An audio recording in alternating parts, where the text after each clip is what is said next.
En Puerto Rico, la industria del café es una industria que parecería que está underground, pero está más presente de lo que usted se imagina. Hoy, en Dándote en la Cara, tenemos una persona que no solamente ha sido uno de mis mentores dentro del café, sino que también ha sido una persona bien importante en la industria del café en el país. Hoy, en Dándote en la Cara, para aquellos que no han sido cafetizados, con nosotros, Orlando Fabre. Landy, ¿qué está pasando? ¿Cómo está? Buenos días, Chicho, a ti y a todo el público que nos está sintonizando en este momento. Estamos en Dándote en la Cara. Llevaba tiempo y tenía muchas ganas de traerte y de que habláramos del café. Porque la gente me pregunta del café y todo el mundo se cree que yo soy el más que sabe café en Puerto Rico y yo no soy el más que sabe café. Yo repito lo que yo aprendo con personas que están bien duras como Landy, Orlando Fabre, que fue secretario de Agricultura y que para mí es uno de los sabuesos de café más importantes del país. Y digo sabueso porque donde tú pones la nariz o el ojo por un café, ese café es un palo. Yo estuve juqueado con un café que tenía gusto, el de Yauco, que eso prácticamente lo llevaste tú. Sí, los caficultores que producen y procesan ese café, pues, son de mi pueblo natal. Y fue de las opciones que yo le presenté a Gusto en el momento que yo era consultor de ellos, de que si queríamos estar en la vanguardia del café puertorriqueño, pues teníamos que tener un café de origen como el de Yauco y gracias a Dios, hasta el momento, pues ha sido un éxito para ellos. Con orgullo, de Yauco con orgullo. Exacto. Mira, Landy, y yo creo que yo quiero arrancar rápido de cómo está el estatus del país con relación al café, porque en estos días me llamaron los muchachos del brunch de Play 96, porque yo llevo tiempo que cada vez que hago cápsulas o cosas de café, yo hablo de que después de María, pues en Puerto Rico iba a caer el café local porque no iba a haber abasto. La gente tiene que entender que nosotros consumimos un montón de veces más café de lo que nosotros producimos. Y ya estamos ahí, que dicen que supuestamente el 5% del café que estamos consumiendo en Puerto Rico es puertorriqueño, el resto es de afuera. ¿Cómo está ese porcentaje? ¿Qué es lo que está pasando realmente? Mira, el dato de cuánto hay en realidad, yo no te puedo decir es tanto por ciento, pero definitivamente, después del paso del huracán María, uno de los sectores agrícolas que más se afectó fue la industria de café. Y yo creo que hemos sido tímidos en la recuperación. Okay. ¿Y a qué te digo que hemos sido tímidos? Pues la responsabilidad vicaria, porque es una industria protegida y controlada por el gobierno. En los pasados años se habían estado produciendo anualmente cerca de 2 millones de arbolitos para resiembra y programas de siembras nuevas. Pero luego del huracán, si entendíamos que había en la isla sobre 16 millones de arbolitos, pues tú sembrando 2 millones de arbolitos por año, ¿cuánto te vas a tardar? 8 años en recuperar lo que estaba la isla antes de María. Así que yo creo que en ese sentido, pues, el gobierno ha sido tímido, no se fue diligente, porque otra cosa que es fundamental, para tú restablecer la industria, tienes que tener la semilla, tienes que tener los granos en etapa de latencia, perdón. Okay. Para que entonces pudieras germinar esa semilla y que una vez pudieras producir los árboles. Pero que eso no... Pero el huracán llegó. Claro, pero no es lo único antes, también dentro de eso. Por eso, pero el huracán llegó en el momento que estábamos iniciando la cosecha. Okay. Y tú no recolectas semillas para almacenarla de los primeros granos. Tú esperas que sea lo que es la florecida grande del café, lo que es la cosecha per se, y escoges los mejores granos y escoges los mejores árboles para propagar esa especie. Pero eso se tarda, por ejemplo, cuando florece el café, o cuando se da la primera cosecha de café, es porque hay varias etapas de esa cosecha en el periodo. En el árbol. Claro. Okay. Que muchas veces no sabemos porque se hacen recogidos en finca. El café normalmente en Puerto Rico tiene 3 florecidas. Okay. Y lo que se recomienda es que se haga de la segunda florecida, que es la que da sobre el 60% de la cosecha. Wow. Entonces, pues, no se ha conseguido semilla fuera de Puerto Rico. Eso fue la gestión que debió haber hecho el Departamento de Agricultura tan pronto pasó el huracán. Ir y buscar semilla y empezar a germinar y a sembrar los campos. Y no se ha hecho. Pero entonces la semilla entonces se germina antes de sembrar, o sea, hace un proceso. Sí. Okay. Tú el grano de café en pergamino, con un porciento de 28% de humedad, lo llevas a un germinador. Normalmente estos germinadores son de arena, son solo inertes, pero se esteriliza. Ok. ¿Y por qué se hace en arena? Para cuando tú vayas a trasplantar ese arbolito, pues no le afecta el sistema radicular. Claro. Entonces, luego llevas eso al vivero y 6 meses después la planta está lista para trasplantar y sembrarla en el campo. So, ya tú tienes un proceso de trabajar la agricultura o en plan, no quiero decir de probeta, pero casi como tú lo haces primero prácticamente fuera, entonces utilizas el medio natural, que es sembrándolo, ya una vez tú has propiciado de alguna manera u otra que ayudar a la planta a crecer, como quien dice, Claro. o a arrancar. Tú esa planta una vez la lleves al campo, hay lo que se llama el estrés post siembra, Okay. y nosotros esperamos que la planta tenga lo que se llaman 3 cruces de hojas verdaderas. Son 12 hojas que tenga el arbolito para que pueda producir el alimento suficiente mediante la fotosíntesis para que empiece a crecer, sea vigorosa, florezca, cuaje el grano y lo podamos recolectar. Pero ahí entonces, esa es la parte inicial. Lo que yo siempre veo que falta, o lo que se dará cuenta la gente en el proceso, porque es mucho más visible, es pues ya ahí, primero no sé cuándo es la cosecha, que me dice mucha gente, pero cuándo se recoge el café aquí. Y lo otro, después de eso, es que no hay mano de obra para recoger el café. Mira, Chicho, yo desde que salí, estando como secretario de Agricultura, después que salí del departamento, sin número de entrevistas y reuniones que he tenido, yo siempre he dicho que el mayor problema que tiene la caficultura en Puerto Rico es la falta de mano de obra. Claro. Nosotros en cuanto a técnica, en cuanto a tecnología, en cuanto a variedades, pues ha habido problemas con la roya, ha habido problemas con la broca, pero la gente ya no quiere ir al cafetal. Claro. Y coger café no es que sea imposible, pero no es una tarea fácil. No es una tarea fácil y no es una tarea realmente bien remunerada tampoco. Bueno, porque eso es relativo, depende de Ok. la capacidad que tenga el recolector, depende de cuánto producto tenga la finca. Ok. Pues puede ser para una familia de 4 o 5 personas, que una finca que tenga suficiente café, pues puede ganarse más de $100 al día. Wow. Sabes que depende de la habilidad que tengan ellos en motor fino para recolectar ese café. Que no es una cosa de usted va al arbusto y la coge y la jala y la rompe y No, tú no. tienes No que hacer una selección y ey, tienes que cosechar claro. granos maduros para que nos dé. Tienes que conocer realmente cuál tú Claro. puedes llevarte y cuál se tiene que quedar en la planta. Es como yo le digo a la gente, tú no te comes un mango verde, tú no te comes un guineo verde, pues el café tampoco se cosecha ni se procesa verde. Claro. Tiene que ser maduro para que esas características de bebida que tiene el café pues se puedan expresar cuando nosotros nos tomamos una taza de café. Entiendo, antes de seguir, entiendo que en estos días vas a estar dando un taller con los muchachos de Baldachi sobre el café, pero ¿qué parte es la que cuando tú enseñas, aparte de la historia del café, tú trabajas como tal? Pues mira, esto es como si fuera un curso 101 de café. Ok. Es introducción a la caficultura, desde la historia, cómo llegó el café a Puerto Rico, la etapa de germinación, siembra, diferencias entre sembrar café al sol versus café bajo sombra, el proceso de recolección, métodos de recolección, beneficiado húmedo, que es el proceso de transformación del grano maduro a pergamino seco. Que tú estás hablando de todo esto y yo sé que el que está escuchando esto ahora está como quien dice, espera, Es todo esto, esto para el café, ¿qué es esto? No, y todavía lo que falta. ¿Sabes? Entonces, diferencias entre un método ecológico versus un método tradicional. Claro. Luego lo que es el beneficiado seco, la catación, torrefacción y la venta y distribución. Que tú has estado en todos esos procesos, porque si no has sido en la finca antes, porque tú te has criado en finca, prácticamente tú sabes lo tuyo. Más estuviste fuera, el tiempo que estuviste fuera, ¿dónde fue que estuviste? En Guatemala. Guatemala. Sí. Yo fui gerente de 2 exportadoras de café. ¿Cómo fue esa experiencia y cómo terminas tú yendo allá? ¿Y qué diferencia hay entre trabajarlo aquí y trabajarlo allá? Aparte me imagino que el volumen es mucho mayor. Yo te digo, la experiencia de Guatemala fue una experiencia bien significativa, porque yo fui a un lugar donde por primera vez yo me sentí agrónomo. Yo sentí que un país que es eminentemente agrícola, como Guatemala, pues yo decir que era puertorriqueño y que era egresado del Colegio de Agricultura y Artes Mecánicas de Mayagüez, pues eso tenía peso.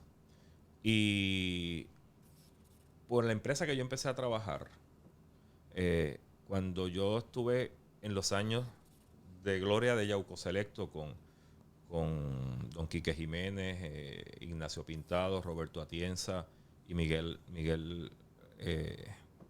Miguelón, que eran los socios de Yauco Selecto para la época de los 90, En un día pico de cosecha, nosotros recibíamos 2.000, 2.200 almudes de café. Y el almud es la medida española, que son 28 libras, que si lo llevamos a algo que sea práctico, pues una paila de pintura. Una paila. Una paila de la que, donde venía la manteca antes. Sí, la del cochinito. Pues eso hace 28 libras. Para los que son del campo, cuando su abuela terminaba de usar toda esa manteca, ella echaba el friegue, o sea, la comida que le sobraba para dárselo al señor que alimentaba a los cerdos, porque mi abuela lo hacía en el campo. Sí. Yo que le decíamos el fregado. El fregado. Y entonces, pues, nosotros recibíamos acá, como te digo, como muchos 2.000 almudes de café diario. El primer día que yo veía el beneficiado de la empresa que yo era gerente en Guatemala, recibíamos 32.000 almudes de café. ¡Wow! Y ver una montaña de café 100% madura. Así que la experiencia de café en Guatemala para mí fue fundamental. Yo me imagino que tú tienes que tener recuerdo de esos olores, sí, esas texturas, esa humedad. Yo fui al tope. Yo fui a una empresa que se procesaba el café 100% maduro. Se procesaba café todos los días. Y nosotros pues estábamos en una de las zonas prodigiosas del café a nivel mundial, que se llama Antigua Guatemala. Okay. Un área de 6.000 pies de altura sobre el nivel del mar, suelos volcánicos, temperatura cerca de 60, 65 grados Fahrenheit. Así que esto que está diciendo, y perdona que te interrumpa, Landy, pues me hago hincapié en algunos, o te interrumpo en algunos momentos para llevarme a la gente a la arroyo habichuela, que es lo que tú estás definiendo que es tan importante como lo de la zona volcánica, la altura y todo eso. Y lo hemos hablado varias veces, yo lo he dicho en varios programas de lo que he aprendido. La altura, el sedimento, todo eso influye en el resultado del café. Como el microclima. El café es una planta bien generosa. Nosotros sembramos café a nivel del mar y la plantita va a crecer, va a florecer, va a cuajar y el granito va a madurar.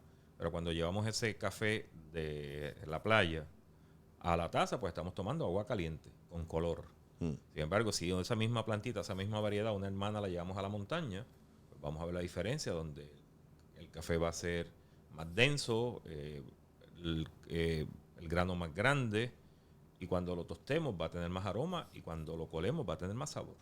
Wow, o sea que eso... Y siendo la misma planta, viniendo de la misma variedad, con el mismo cuidado, con la misma fertilización, con todo igual. Pero la altura y el microclima incide directamente sobre las características organolépticas del café en la taza. Que es lo que pasa también con el ser humano. Si el ser humano tiene más oxígeno viviendo cerca del mar, a lo mejor crece más alto, pero si eres peruano y vives en las montañas y tienes menos oxígeno, estás más propenso a quedarte a una altura específica. So, que algunas cosas nos afectan que tienen que ver, o todo nos afecta según lo que tiene que ver el medio ambiente, y eso no es diferente con el café. Por ejemplo, que mucha gente me dice, pero el café es café. Yo, no, pues usted está acostumbrado a beber un café a lo mejor sobre tostado, mezclado, quemado, y haciéndolo en métodos que no son lo efectivos o no es la manera correcta para usted probar las características reales del café. Eso es así. Es como si yo cojo un steak y yo todos los steaks que yo haga, no importa el corte que sea, lo voy a llevar a hiper mega well done, casi achicharrado. Pues usted va a probar todo como suele zapato. Y va a querer ponerle ketchup y va a querer... te comes una suela de zapato. Literalmente, la gente cuando a mí me ve, a veces yo llego al teatro y llego con la bolsa de colar que tiene el kettle, el V60, el molino, y la gente me dice, diablo, todo eso para hacerte un café. Siéntate aquí. Y es todo el proceso, Claro. Pesarlo, molerlo, y desde ahí la gente ya está envuelta y de repente yo tengo el camerino más chiquito y es más lleno que está de gente. Sí, y es una experiencia completa. La extracción y disfrutarte una buena taza. Y cuando lo prueban, se dan cuenta de que sí hay una diferencia. Claro. Pero yo me acuerdo donde... La primera vez que yo probé café así diferente, y toda la vida bebiendo café, el de mi abuela, o cuando vivía en Nueva York, que me bebía esos cafés de Starbucks de 88 onzas, todo el día con el café para arriba y para abajo, o echarle todo el creamer posible, o todo el azúcar posible. Versus un día que me lleva un amigo, José John Park, que para ese entonces tenía Refresco de Tamarindo, que era una revista de culinaria en redes sociales y de café y todo eso. Y me acuerdo que Alberto me hizo el primer café y me lo bebí, el primer latte que me bebí sin azúcar. Y yo dije, diablo, esto sabe espectacular. Y por ahí en adelante empecé a aprender a pararme al lado de la máquina, a hablar con Alberto. Y una de las cosas que aprendí en el proceso, aparte de enamorarme del café bien brutal, era cómo comprar café cuando entonces yo viajara. Y empecé a comprar café y recuerdo que uno de los primeros contactos que hice contigo fue porque yo traje un geisha, creo que fue de Colombia. Era panameño, pero lo compraste en Colombia. Pero lo compré en Colombia. Y lo probamos y por ahí en adelante, cada vez que nos veíamos, si tú tenías un café o algo, nos sentábamos a probar el café o yo entraba al laboratorio contigo. Y eso es un recuerdo grato que yo tengo porque si no hubiera sido por eso, yo no me hubiera enamorado tanto del café. Al nivel que yo estoy enamorado del café, que no me canso de verlo, de saber. Te lo vives, te lo disfrutas y esa parte se convierte en una pasión. Claro, y es una cosa que aquí hace falta para entender campañas como apoya el café 100% local. Pero es que no hay, ahora mismo esa campaña está, no, ¿cómo hacemos eso? Claro, no, habría que cambiarla y es claro, siembra café. Claro. Tenemos que revitalizar los campos, tenemos que volver a eso. Si queremos llegar a lo que teníamos antes del huracán María, pues hay que sembrar los campos. Yo sé de 2 o 3 compañeros que han sido baristas y 2 o 3 de ellos han ido a la finca. Por ejemplo, está Emma, que se fue para Maricao a vivir y dejó que él trabajaba en Don Juan, dejó de trabajar en Don Juan y se fue para Maricao directamente a trabajar en la finca. A trabajar todo ese proceso de siembra, de preparar los balcones prácticamente para hacer un área donde ellos pudieran sembrar y poder cuidar todas esas plantas. Y siguen experimentando y haciendo cosas. Y tengo compañeros que han comprado fincas y están ahora en el proceso de, ok, ¿cómo yo vivo de esto en lo que se siembra esto? Claro. Que esos son otros 20 pesos. Recuerda que por lo menos tienes que esperar 3 años desde que plantas el árbol en la finca a que tienes la primera cosecha. Claro. Y pues desde el punto de vista económico, pues nosotros como agrónomos recomendamos al agricultor que siembre cultivos de ciclos cortos como es plátano o guineo. No recomendamos cítricas porque son ya un árbol perecedero que compite con el café cuando ya el café empieza a producir.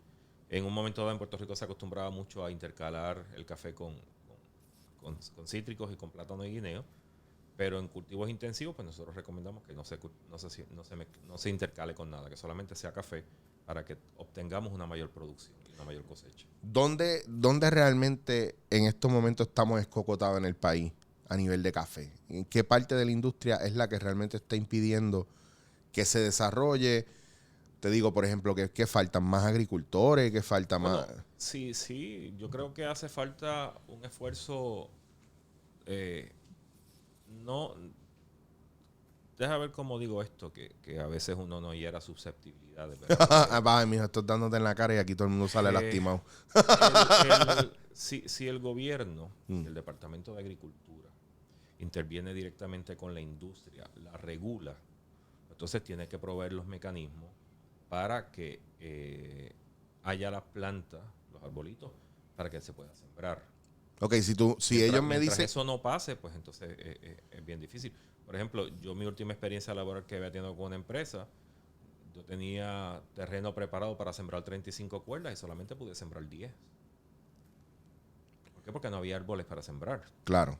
Y el recurso económico estaba allí, el fértil, todo. O sea, todo estaba ready, pero no había ¿Y planta. qué tuvimos que hacer? Pues ya cuando el Departamento de Agricultura me dijo que no me podía conseguir la semilla de café que nosotros queríamos para el proyecto, pues recolectamos lo que se llama el rezago, lo último, que no es lo que se recomienda, y con eso empezamos la entrevista, de lo que es para recolectar el café para producir semilla, pues tiene que ser de la mitad de la cosecha. Pues nosotros tuvimos que recolectar lo último para no tener que esperar un año más. Claro. Entonces, teníamos un vivero de 25,000 plantas que este año se sembrarán. Pero no todo agricultor tiene esa posibilidad o esa... Es que ese es el viaje que tú... Ponle, por ejemplo, hay una cuestión de manpower y hay otra cuestión de tener el dinero, ¿verdad? Y los recursos para poder hacerlo. Porque, y el conocimiento, porque como te digo, tienes que si, en la etapa de vivero, o en la etapa de germinación, nosotros tenemos que evitar que esa planta le dé un hongo. Porque hay un hongo que se llama Colecotricum, que es un hongo que le da al tallo. ¿Y qué hace ese hongo?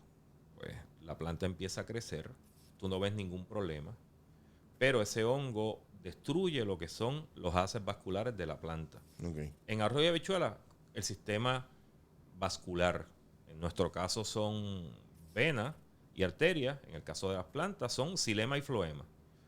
Pues cuando la planta está en el campo, tú trasplantas ese arbolito, ya empieza a florecer, que ya empieza a tener unas exigencias nutricionales donde tiene que haber una translocación del proceso de fotosíntesis y de los elementos que necesita, nitrógeno, fósforo, potasio, más elementos menores.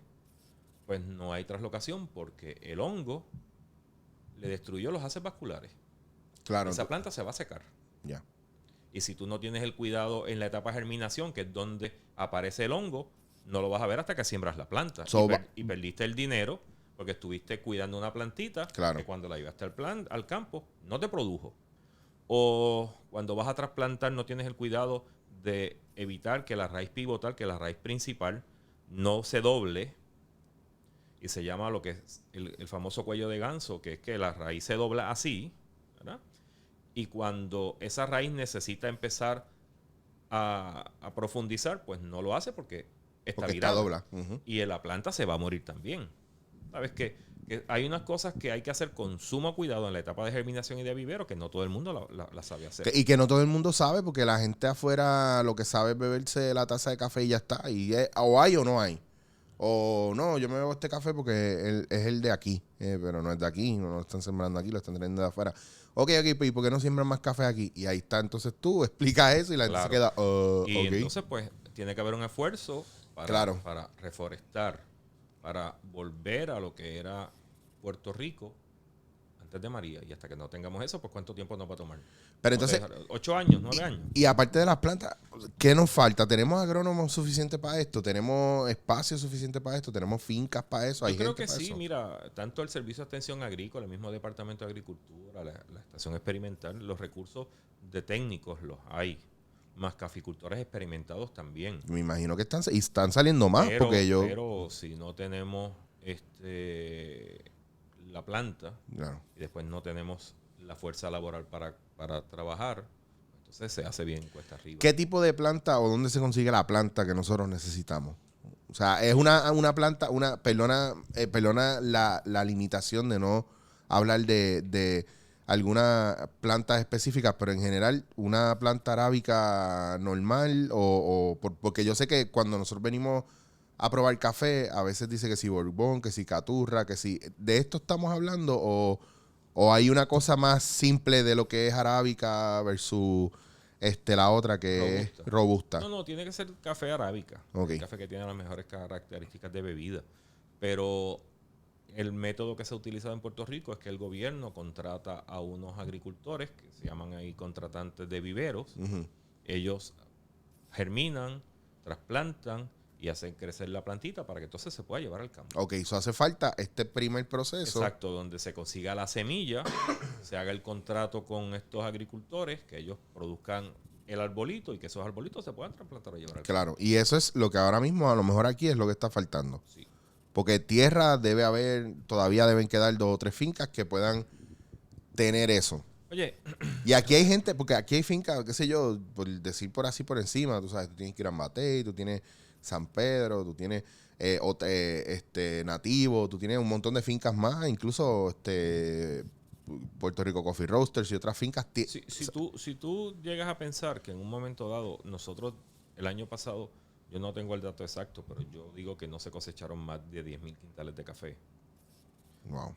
Y en el momento de gloria de la caficultura puertorriqueña, llegamos a exportar 600,000 quintales de café. ¿Cómo es? 600,000. Puerto Rico llegó a ser el sexto exportador de café en el mundo en el 1898. Y café de exportación es un proceso en el cual tú tienes que clasificar un café verde o sin tostar o café pilado, donde le sacas los granos partidos, los granos manchados, los granos negros, que tú normalmente necesitas de 120 a 129 libras para obtener un quintal con características de exportación. Así que si a los 600,000 le pones ese 29% más, pues nosotros llegamos a producir sobre 700,000 quintales de café. Versus 10,000. Entonces, ¿cuántas fincas? Prácticamente todo Puerto Rico estaba sembrado de café. Y eso es café que se está enviando afuera, porque no estamos hablando del café que se consume aquí, que lo poco que se pueda sembrar de aquí para aquí. Sí, no, pero yo te estoy Porque, hablando de la cosecha de los 10.000 quintales. Fueron café fue lo que se produjo el año pasado después del huracán María. wow, que era prácticamente lo que quedaba. Sí. Entonces ahora si a alguien le queda y es un grano o es un café, vamos a decirlo así, premium, lo estarán vendiendo afuera porque aquí no... No, se queda aquí. queda en el mercado local, sí. Yo creo que aquí el café Yo creo se que está esa es la pagando muy preocupación. bien. No, el café se está pagando bien. Lo que pasa es que Ok. no hay café suficiente. Claro. Mira, yo tuve un acercamiento de una empresa que me solicitaron que los ayudara a conseguir 5.000 quintales de café. Me daban un contrato, no voy a decir los números porque no viene, pero era un contrato extremadamente jugoso. Y yo les dije, ni aunque me paguen $1.000.000, no puedo aceptar el contrato porque no hay café. No hay café. Entonces, engañarle y decirle, no hay, en Puerto No Rico hay. no hay café. Para No es como que alguien tiene un 5.000 almacén en la casa. quintales de café con características de exportación o café especial, no los hay. No hay. No los hay. Punto. No los hay. Wow.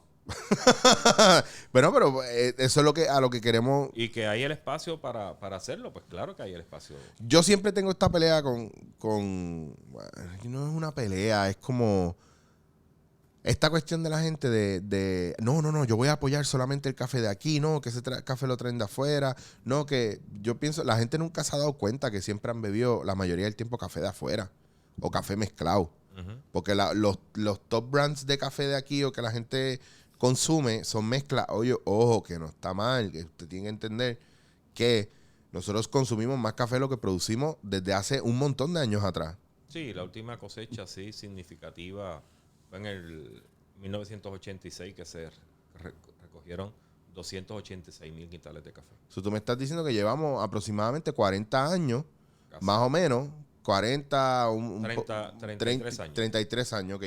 Llevamos 33 años que no realmente nos damos abasto. O vamos a decirlo full. después de, vamos a ponerlo del 98, después de, Ok. de Georges.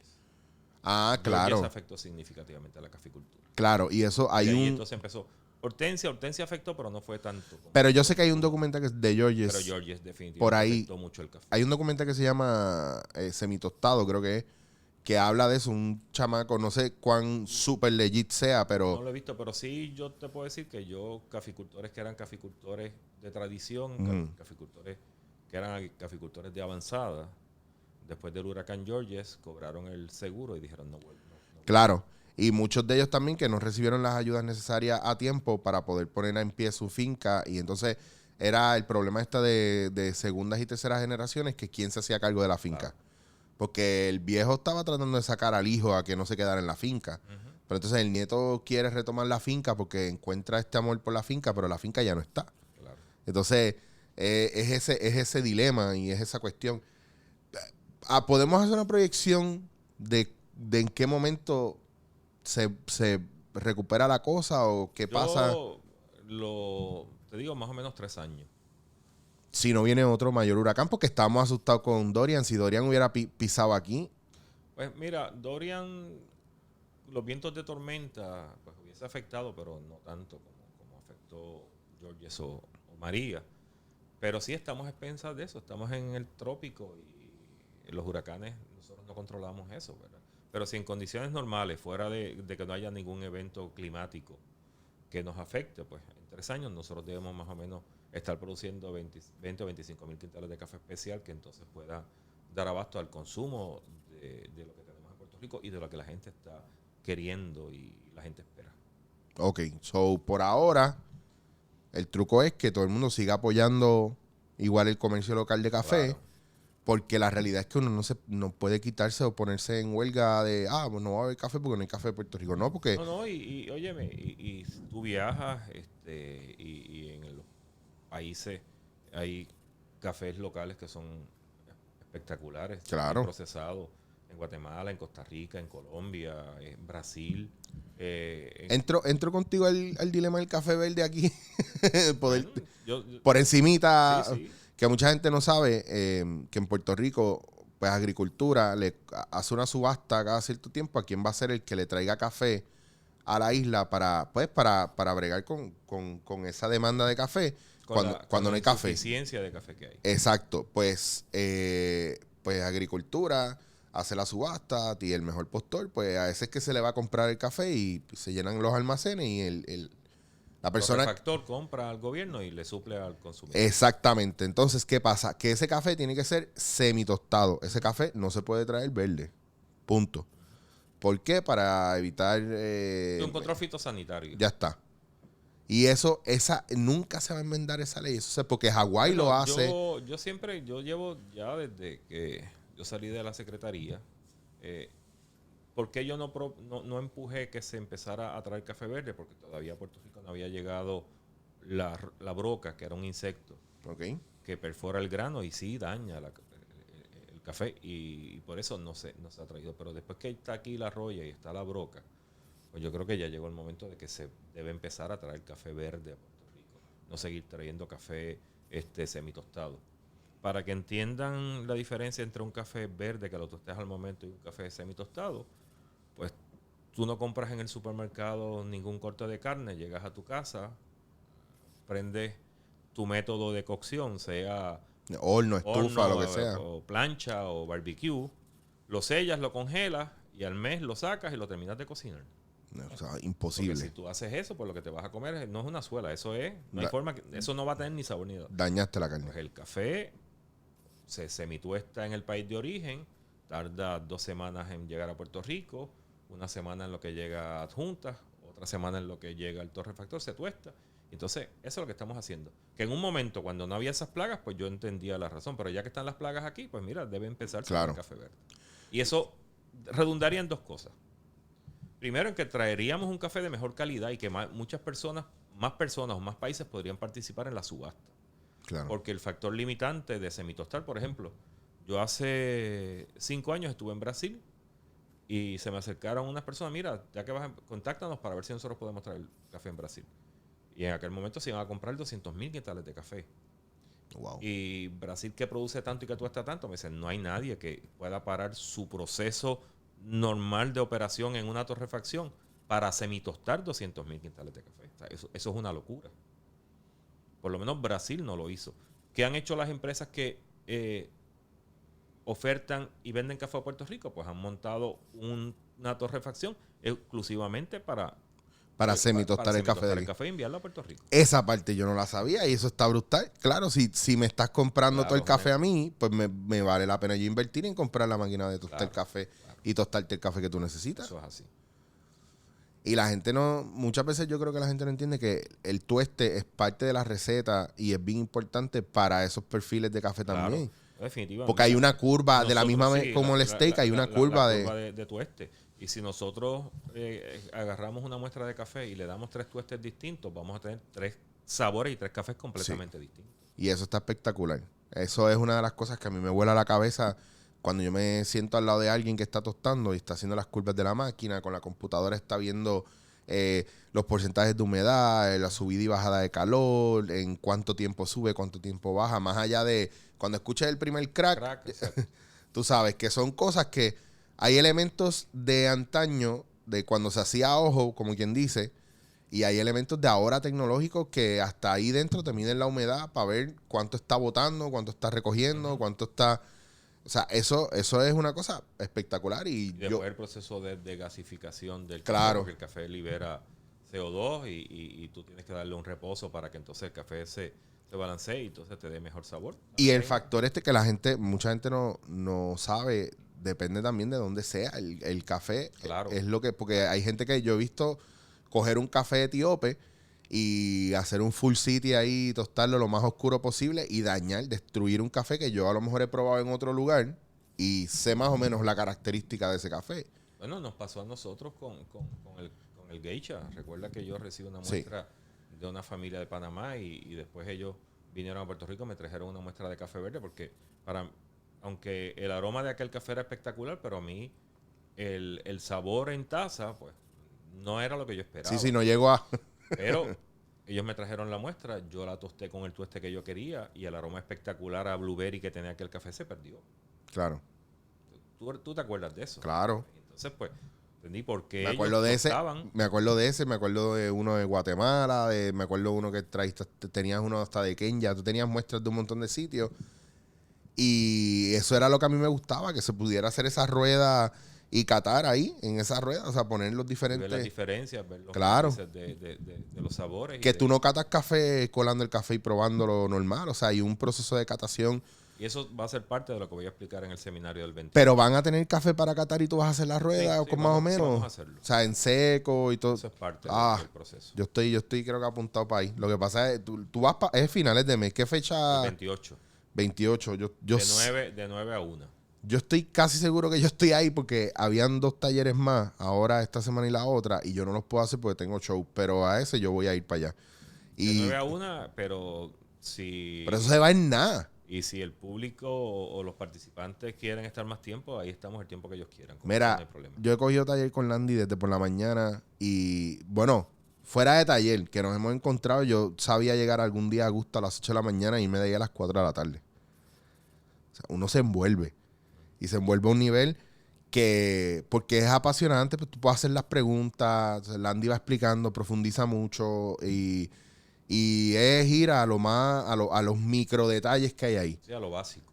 Claro, y entonces eso es como que una puerta te abre otra y tú quieres seguir abriendo puertas por ahí para abajo y vas a aprender un montón y eso a mí me gusta porque es la única manera que nosotros, para nosotros poder cambiar algo, nosotros tenemos que saber dónde empieza, cómo funciona y por qué se está dañando el proceso. Y ahí es que tú puedes corregir cosas, pero desde afuera tú no puedes corregir nada, no puedes hacer nada si no sabes cuál es el modus operandi de ese proceso. Y yo pienso ¿Qué es lo que te está provocando los problemas? Claro, y en Puerto Rico pues a veces pensamos que el problema es que no hay café porque la finca está en chava y nos quedamos ahí, no es solamente eso, hay muchas cosas más que están pasando dentro de eso y probablemente habrán cosas con leyes y cosas que habrá que enmendarse para ayudar a que la gente también se motive a trabajarlo de alguna manera u otra. Mira, yo últimamente he estado dando unos seminarios a estudiantes de cocina de una institución y uno de los chefs es amigo mío, de los Masterchef, y me ha invitado. Y yo llevo unas muestras de café, llevo un café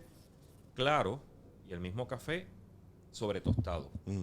La apariencia del grupo cuando ven el café primero, dicen, ¿cuál ustedes creen que de estos dos granos está tostado correctamente o de cuál vamos a obtener el mejor sabor en la taza? Pues el 99% dice el café quemado, porque es lo que están acostumbrados, es lo que siempre le han dicho que es lo correcto. Claro. Cuando prueban ambos cafés, sin azúcar y sin leche, y ahí pueden tener la verdad, ese encuentro con 2 tazas de café, dicen, diablo, este café no hay quien se lo tome. Claro. Porque el café sobre tostado ya, tú lo que hiciste fue degradar el café. Cuando tú tuestas café, tú lo que haces es deshidratar, eliminarle el agua. Y cuando ya le eliminaste el agua, pues degradas la estructura, aceites salen y ya el café está rancio. No hay forma de tomártelo. Y la gente no sabe que o piensa que ese sabor que da ese café sobre tostado amargo, eso es indicio de que está bueno porque es fuerte. Y no es que está bueno porque es fuerte, porque tampoco la cafeína del café se mide así. No, y número 1 eso, y número 2, que nosotros para obtener una buena taza de café, lo fundamental es que el café esté bien molido, no es el tueste.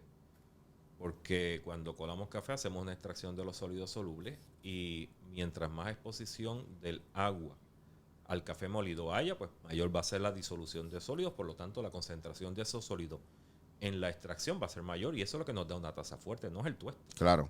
Y así que todo ese tipo de cosas yo les explico en el seminario, así que los que quieran participar, pues ya estaremos próximamente anunciando el teléfono de Baldacci, pero sí va a ser el 28 a las 9 de la mañana. A las 9 de la mañana, el 28. No se lo pueden perder. Va a ser ahí en Baldacci.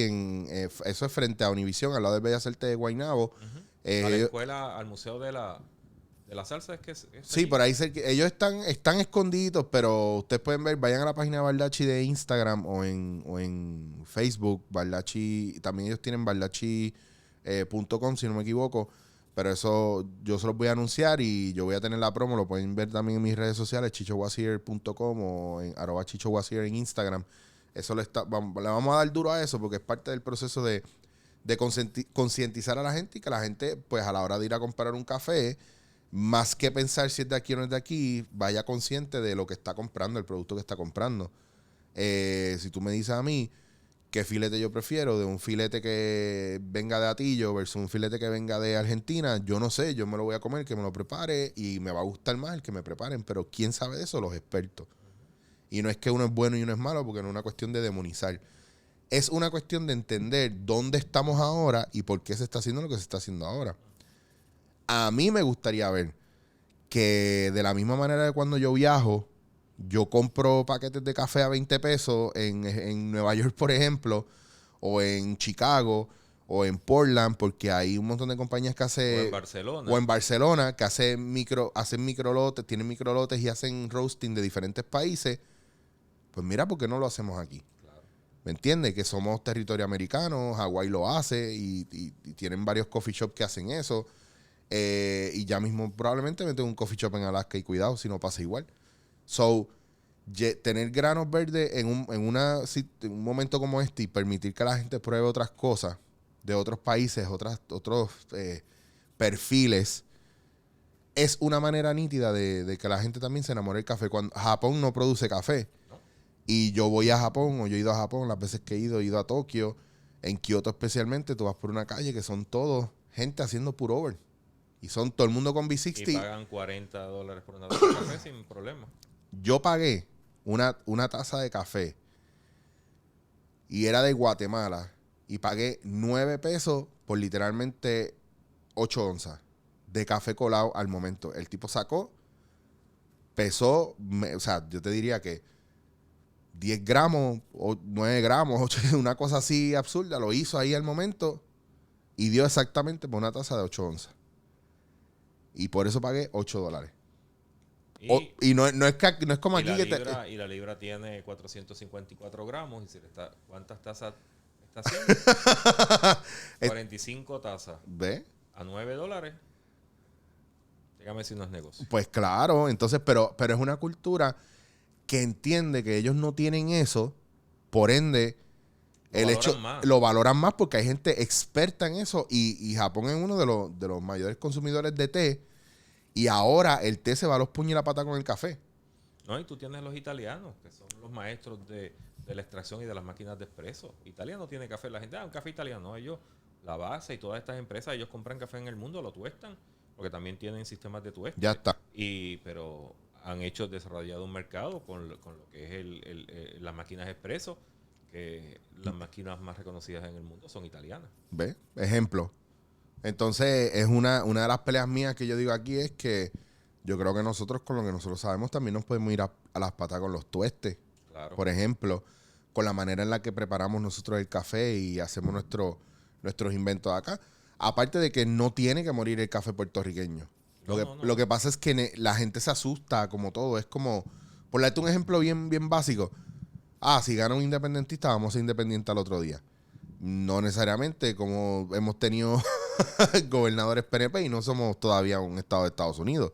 O sea, no porque una cosa funcione por las medidas según las circunstancias de tiempo, significa que va a ser algo todo extremo. El café local va a seguir estando, hay que seguir desarrollando, hay que seguir apoyándolo, pero hay gente que mientras está preparando eso, te están vendiendo las chinas, te están vendiendo los guineos o te están vendiendo otro café que no es de aquí, pero con su marca para que tú tengas diferentes opciones. Eso es así. Y para poder sobrevivir, porque si no, se iría todo el mundo a quiebra ahora mismo, según la situación como está. Landy, pues el 28 de este mes te vamos a ver en Bardachi. 28 de septiembre. Tú ahora mismo, tú estás dando charlas, la gente te puede conseguir para dar charlas. No sé si quieras, tienes una página de internet, un número de teléfono que puedas dar. Mi celular, 787-475-4200. 475-4200. Si usted quiere una charla, más allá de lo del café, tú eres agrónomo, o sea, tú fuiste secretario de Agricultura. Hello, ¿qué más? Ya, ahí está. No tengo que decirle más nada, no tengo que hacer más intervenciones. Gracias por sacarle tu tiempo y venir para acá, para casa. Aunque ustedes no lo crean, tengo pantalones puestos. Landy no está pasando vergüenza conmigo. Te debo el café porque se me dañó la máquina. Gracias a Dios que tomé café en casa antes de venir. Y yo, por vago, por no colarle un café, pues yo no me atrevo a hacerle café a Landy. Qué bueno que se me dañó. Esto es dándote en la cara. Gracias por sintonizar. Si estás viendo esto ahora, recuerda que nos puedes conseguir en cualquier plataforma de podcast. Y si nos estás escuchando y quieres ver cómo funciona, pues ve a chichowasier.com y ahí vas a ver dándote en la cara. Así que hasta la próxima, corillo.